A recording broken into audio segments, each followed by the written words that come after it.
হারাইছি জানো হারা হারা গাড়ি হারাইছে হারা হারা হারা আরে গাড়ি আছে না কান্দো গাড়ি আছে কান্দো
শুভেচ্ছা স্বাগতম জেলাবাসীর পক্ষ থেকে লাল গোলাপ শুভেচ্ছা শুভেচ্ছা স্বাগতম জেলাবাসীর পক্ষ থেকে লাল গোলাপ শুভেচ্ছা শুভেচ্ছা স্বাগতম জেলাবাসীর পক্ষ থেকে লাল গোলাপ শুভেচ্ছা শুভেচ্ছা স্বাগতম শুভেচ্ছা স্বাগতম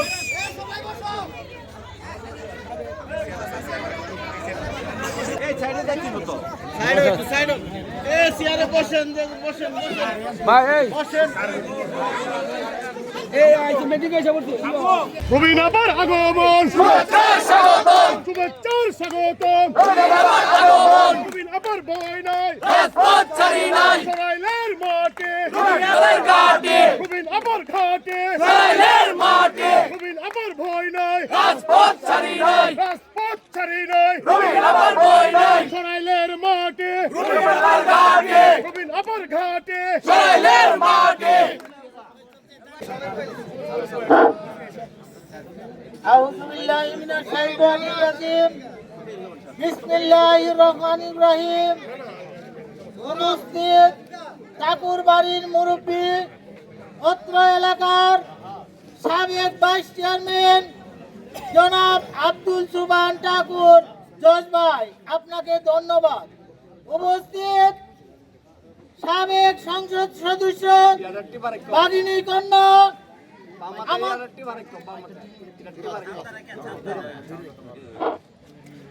আমাদের প্রিয় নেত্রী জনাব রুবিনাবা, আরো ধন্যবাদ জানাই 4 নং ওয়ার্ডের অত্র এলাকার জনগণ।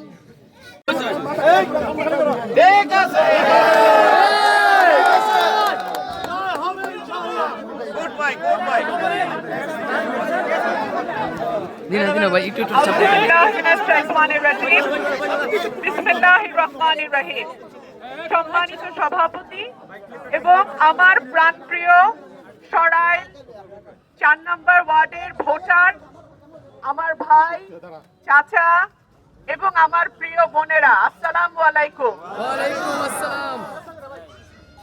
আমি আপনাদের মাটির সন্তান, আমি আপনাদের ঘরের মেয়ে। তারপরেও কথা আছে, অনেক প্রার্থী, কেন রুমিন ফারহানাকে আমরা ভোট দেব?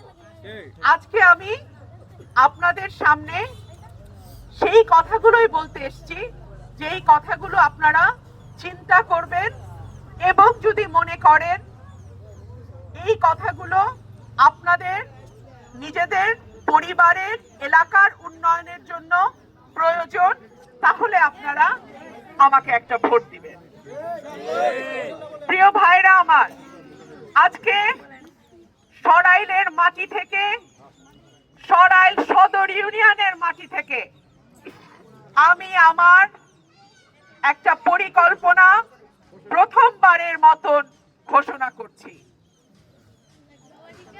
আমি যদি আপনাদের ভোটে আল্লাহর রহমতের সংসদে যেতে পারি, সরাইল এবং আশুগঞ্জকে পৌরসভা করার সমস্ত উদ্যোগ আমি গ্রহণ করব। আমি নির্বাচন করব এই সিদ্ধান্ত নেয়ার আগে থেকেই আমি দেখছিলাম যে কোন কোন শর্ত পূরণ করলে পৌরসভা ঘোষণা করা যায়। আমি দেখলাম যে যে শর্তের কথা উল্লেখ করা আছে, আলহামদুলিল্লাহ এই দুটো উপজেলা তার সকল শর্তই পূরণ করে। সুতরাং ইনশাআল্লাহ যদি আমি আপনাদের ভোটে নির্বাচিত হতে পারি, এই পৌরসভা ঘোষণা করার মধ্যে দিয়েই ইনশাআল্লাহ আমি আমার কাজকে এগিয়ে নিয়ে যাব। আপনারা যতক্ষণ আছেন আমার কোনো ভয় নাই।